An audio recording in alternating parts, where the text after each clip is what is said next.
soko ry'umutekano n'intsinzi, niryo soko y'amahoro. Ahantu hari amajambo yo guteranya cyangwa yo gukikirizanya, muri icyo gihe nta karere kabushitse.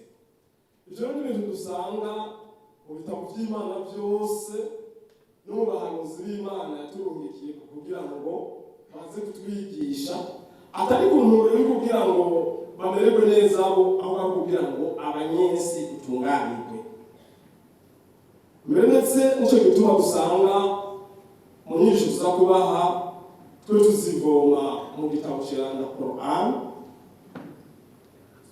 nk'ubu dufatiye mu kigabane cyitiriwe Abraham ari chapitre 14 chapitre kigabane cya 14, turavye ku murongo wa 24 gushika ku murongo wa 26, Imana iratubwira iti atari kubwo burya ntimubona ari mu kigabane cyitiriwe Abraham ari usoko wabene, ati ntimubona ukuntu Imana ushobora byose yatanze akarorero k'ijambo ryiza ko rimeze nka kujya kw'igiti gishinze imizi mw'isi y'Imana ushobora byose, maze amashami yayo akaduga gushika mu ijuru ry'Imana. Imana itagiye kivoma mw'isi y'Imana, maze amashami akaduga gushika ku nganji y'Imana ushobora byose. Ati maze ati icyo giti cyaba kiriko kiravomera amahoro n'umutekano, ivyamwa byiza, abantu bamura mu gica ico cyose, tibirira. Iyo ni ijambo ryiza, icyo ni ijambo ryiza. Imana ushobora byose ikibandanya ivuga ati murabe n'ingene Imana yashushanije ijambo ribi muri icyo kigabane nyene. Nta mahoro, nta mutekano, nta terambere ahantu hari amajambo yo gukikirizanya, ahantu hari amajambo yo kuvuga ibitabereye Imana. Ati icyo giti gishushanijwe n'ijambo ribi kikaba ari igiti ati kidafise aho gihagaze, nta mizi kigira, kubera ko umuntu yavuze ijambo ribi ubwa mbere riramumaramaza, rikamaramaza uburyumvise, rikamaramaza n'uburi bwiwe, maze rigaca riteragira urwango mu bantu bose, n'isi yose ica yononekana, n'amashami yacu ntashika ku Mana. Naco gituma Imana ivuga ati nta mizi kiba gifise. Ijambo rirasinzwe n'impembe. Aho ni mu kigabane cyitiriwe Abraham. Ijambo ryiza Imana ushobora gushitana gutegeka ko amavuga avuga ijambo ryiza cyane rwose, amajambo abereye. Aravuga ati ni habe muri mwebwe, atusanga mu kigabane cya 3 cyitiriwe abakenyezi, tubyita Surat Nisa, les femmes muri Quran. Abakenyezi murahambaye mu bitabo by'Imana baravuga cyane gusa mwikomera amashyi y'abakenyezi. Imana mushobora byose muri Quran yarabahereye ikigabane cyose kirekire cyane rwose kivuga abadamu, aho Imana yaciye ivuga iti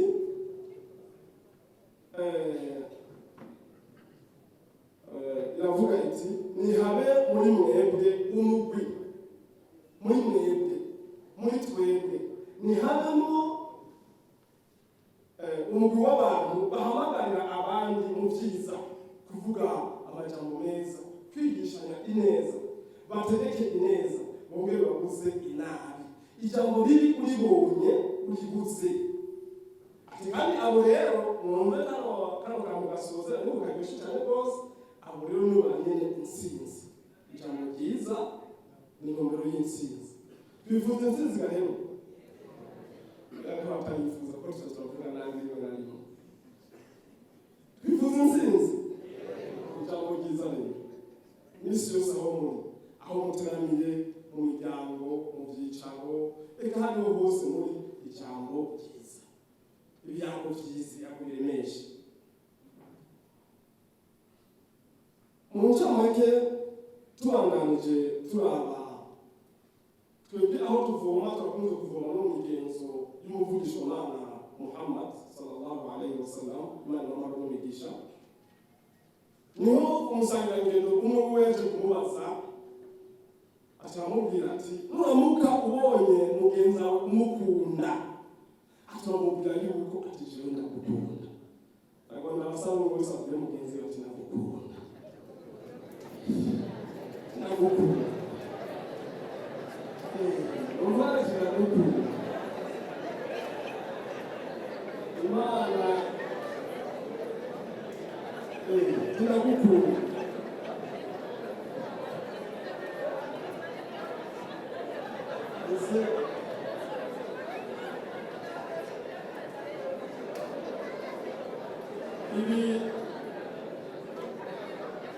Ibi tubisanga mu gitabo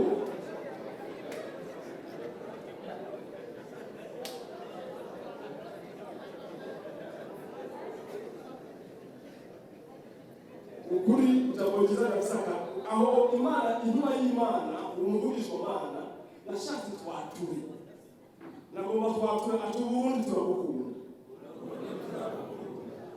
Erega kubera ko turabukunda abantu tubuza tuti sende turayikunda si cyane icyuma yaturiye. Erega si cyane yaturiye. Nacho bizatwe ko mu kwemera kwacu kwemerwe bakubwira yuko utegerezwa kubikura mu mutima habuka bivugisha n'ururimi. Iyo bitagurishije ururimi ntibiba birabavyo. Aha rero abarundi bagiye kuvuga ati igihugu cyacu turagikunda, Imana yacu turayikunda,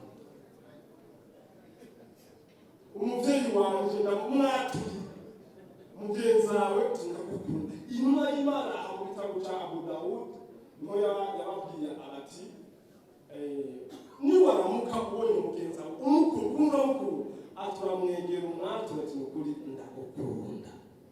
Jambo ryiza rimutuma ndamwubaka, riramutuma atabwoba kugira ko none twebwe nicyo gituma nababwiye muti aturi igihugu cyawe, igihugu cyanjye ndagukunda, Uburundi ndagukunda, umugambi wanje ndagukunda. Iyo ibintu bikunda uranagikorera, uracitangira. Hamurabwira n'abandi bagira iki? Abandi bagira iki? Bagikunda. Kandi bongere bagikorera, bacitangira. Igihugu cyacu twakoranijwe n'ibintu bibiri. Twakoranijwe n'igihugu cyacu cy'Uburundi. Dukorana nk'abantu bari mu mugambi uri ku butegetsi. Umuntu wari kugira iki? Dushimire Imana dukiza yadushikanye. Ndabasaba kandi dusubiremo ati Uburundi bwacu turabukunda, umugambi wacu turawukunda. Nuko byifashe uko biri. Aho rero Imana mushobora byose iratubwira muri chapitre mu kigabane cya 2 umurongo wa 83 aho Imana itubwira ati kandi wibuke aho Uhoraho Imana yagiranye amasezerano n'Abanyisirayeli ati ntimuze musenge ubundi atari jewe, mugirire neza abavyeyi, abanyamuryango bo hafi, hari umuryango wa hafi n'umuryango wa kure, ati n'imfuvyi, abakene. Atabandanya ati mwongere mubwire abantu amajambo meza. Uri mu bantu kuvuga amajambo meza, kuvuga amajambo atumva, kuvuga ikiyago cyumva kibubaka kibaremesha, nuvuga ikiyago cyo kubatandukanya. Iyi ni Korani chapitre 2 verset 23. Kuvuga neza bituma abantu bashyira hamwe imitima ikegerana, bigatuma umwanzi cyangwa ubwanzi uri hagati y'abantu buhava hagasigara urukundo nirwo ruteba rugateragirwa n'umwumvikano uhoraho agira ati aha turabisanga mu kigabane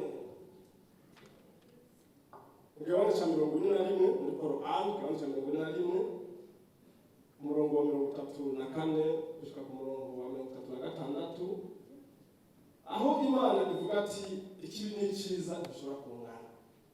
Umuntu avuze ijambo ryiza mu bavuze nabi ntashobora kungana, naho byogera biragenda gute? Ati maze uzogwanishe, Mana atanga kuri bigwanisho waje bigwanisho ndani byinshi kwisi, Mana atanga kuri bigwanisho uzogwanishe icyiza, ijambo ryiza, ururimi rwiza. Ati uzibira iki? Uzibira inabi.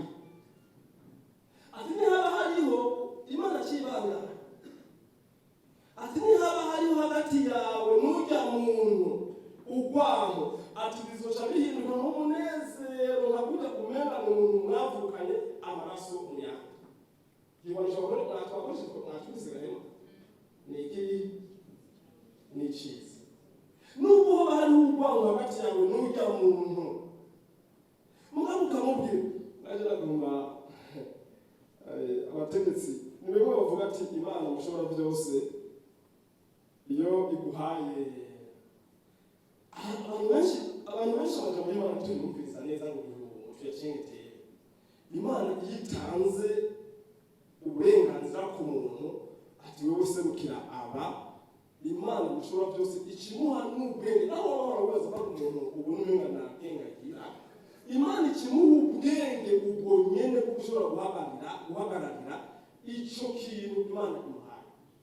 Cyaragomba mu by'ukuri nashimira cyane gusa abategetsi b'u Burundi, ndibuka n'icyubahiro umukuru w'igihugu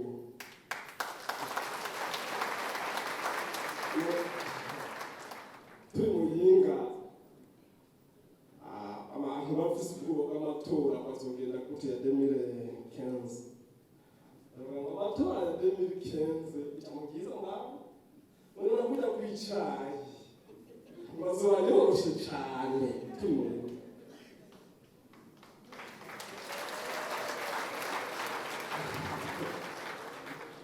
n'ijambo ryiza araremesheje abantu ntimugire ubwoba. Amatora ya 2015 kandi abantu abansi b'amahoro n'umutekano bakunda gutokarwaho abansi b'amahoro n'umutekano n'iterambere, uwo matora ntazoba Imana agaca amatora agacamo, ntituzorahira tugaca turahira, ntazokwimikwa yimikwa.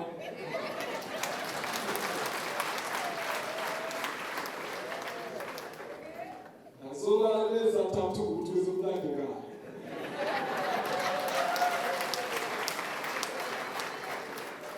Ijambo ryiza.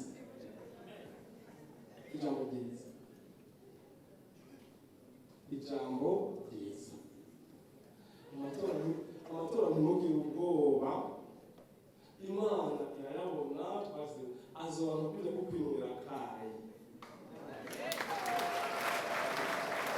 Ibyo ijambo ryiza. Maze ibintu bigaca bigenda mbere hakagira n'abashaka kugira nyene akantu k'ubuhinga ngo ndagaruka gaca garuka ijambo ryiza. Aba ukazibona ku modoka rero abantu benshi bari bazi ko ari ko ni ibitangaza, hari ibintu by'ibitangaza. Ngo eske ujya mu Burundi muratahura avredi umvikane abarundi umunsi cyata atubwoko arimo cyane histoire vraiment kana mugeze mbona umuntu ashikirwa mu byamushikanye n'icubahiro umukuru w'igihugu rwaka ruti hamurabwire hari umuntu adashobora kumva, hari umuntu agomba kuyigwa ababwire banakuba ukubwirwa Imana kuzana ibintu byo kubwirwa mu gihugu cyacu cy'u Burundi ce n'est pas pour rien. S'il vous plaît, nagomba ndabasabe ce n'est pas pour rien. Kuko Imana mushobora byose hano yatanze ibindi bintu ikavuga iti y'abantu babwiwe ntibumve batanga k'umugani, iyo umuntu abwiwe ntiyumve baramutanga k'umugani.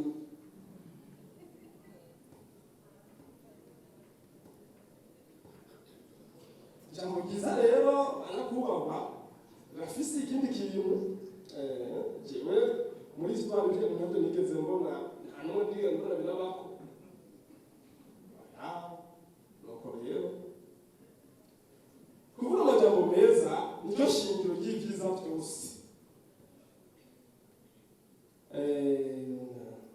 Iri mpejeje aho nari ngeze kuri uyu murongo wo muri chapitre 41 verset 34 jusqu'à 36 muri Korani nyeranda, Imana yacivuga ati ibyo bintu ndarimane yacivuga ati umurongo ukurikira ati ibyo bintu ntibironka bose, ati bironka bajya abantu bafise ukwihangana kandi bafise n'impano Imana yagabiye. Uburundi Imana yatugabiye yatugabira ibi byicaro nk'ibi bivugwamo amajambo meranda, amajambo meza, ibintu bitwubaka bizana iterambere. Aho ni Imana yasozereye.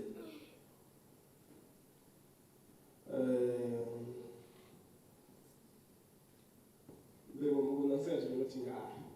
Ega. Sabwe?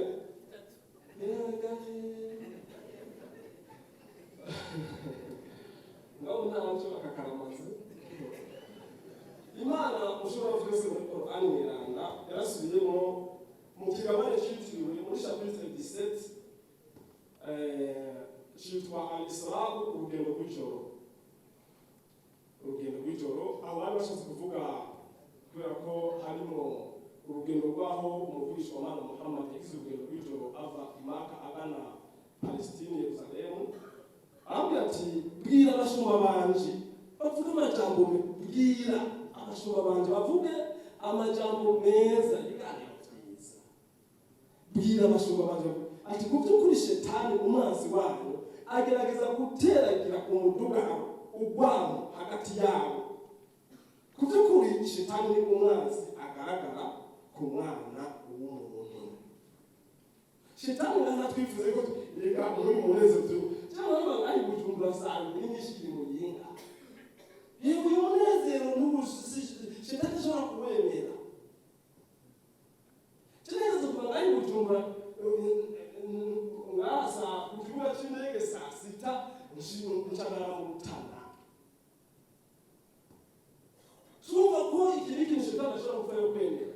Muri Imana ivuze iti bwira abashumba banje bavuge amajambo meza. Ku by'ukuri shetani agerageza guteragira umuduga ugwamo hagati yabo. Ku by'ukuri shetani ni umwanzi agaragara ku mwana w'umuntu. Mumenye yuko ibi bintu biza biratubako ni shetani guteranya, ni umwanzi aguteranya. Nitumuhakanya rero, nitumuhakanya. Umwami umwe nako nawe mu gitabo cyitwa mu gitabo cy'idini ryacu rya Kisilamu cyitwa Tanwirul Ghafilin, mu kubyura igitabo cyitwa kubyura abasinziriye. Umwami umwe aha umukozi wiwe ati genda ubage ikamene utunzaniramo inyama nziza cyane rwose ubona inyama ibereye. Umukozi aragenda arabaga impene yiwe acakuramo ururimi n'umutima aramushira. Hama umwana ariyumva n'umuntu ubu inyama yabonye iryoshe muri iyi mpene yasanze ari ururimi n'umutima. Cyangwa aramutse ku munsi wa kabiri kandi amuha iyindi mpene. Ikigenda ubage iyi mpene kandi ucunzanira inyama nziza ubona ibereye. Aramubwira ati cyagenda abana yamene maze nandasubira kandi arazana ururimi n'umutima. Cyane cyane abavuga wewe ko nabaye kubaga impene ya mbere ukazana ururimi n'umutima, iya kabiri ukazana umutima ururimi n'umutima. Ati byagenda inyama nziza. Ati ati ururimi iyo rushatse kubagwiza ibintu byose bigira neza. Ibintu byose ururimi niko rusigura ubwiza bw'ibintu bijyanye byose, kandi ururimi niko ruterana rukagira ibintu byose byiza rukabigira bibi. Tuzibona ku maradi ibyo nabyo biba bikomoka hehe? Mu mutima. Haba hari ahantu mu mutima biba biragira ikiba biriko birakomoka, haba hari akantu umuntu abitse mu mutima. Ururimi rero niyo nyama nziza kandi niyo nyama mbi. Niyo nyama nziza niyo nyama mbi. Aha rero banyakubahwa dukoraniye ngaha, Imana iravuga iti muri chapitre 20 umurongo wa 43 gushika ku murongo wa 44, aho Imana ivuga ati ijambo ryiza ryotuma umuntu yatewe n'ubwaba ahinduka, naho umuntu bari kigaba ashobora guhinduka. Naco gituma Imana ushobora byose ituma Farawo, ituma Musa na mwene wabo Haruna, yamubwiye ati nubwo Farawo ari kigaba ati genda kwa Farawo kuko wowe yarenza karindwi, yamaze kurenga karindwi. N'umuntu yamaze kurenga karindwi baramubwira ijambo ryiza ati mumubwire amajambo yoroshe meza, ati hari naho yokwibuka canke agatinya akagaruka ku murongo w'abantu beza. Umuntu agaruka ku murongo w'abantu beza, niwo mubona ashobora kuba yamaze kuba umuntu atameze neza, nimumubwire amajambo meza, twigishe